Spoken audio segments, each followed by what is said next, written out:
As one of the most supreme and dominant empires to ever reign in world history, the foundation that Rome was founded on has proven to be the most pertinent part of its upbringing.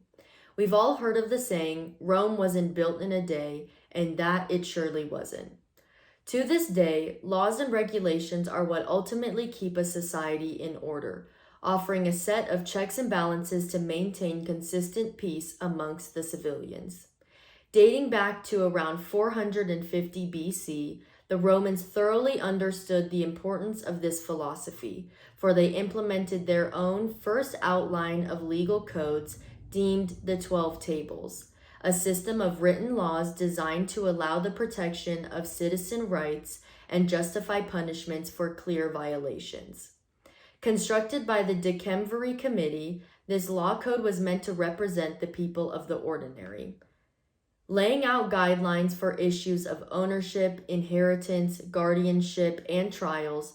The Romans strictly abided by these laws every single day, using them as a way to execute the cutthroat society they were so notoriously known for.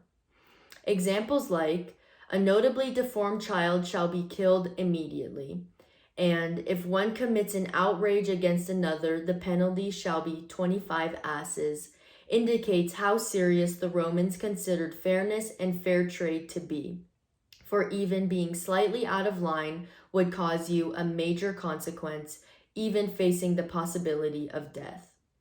The 12 tables were engraved into 12 bronze tablets and were worshipped for years upon years after their initiation.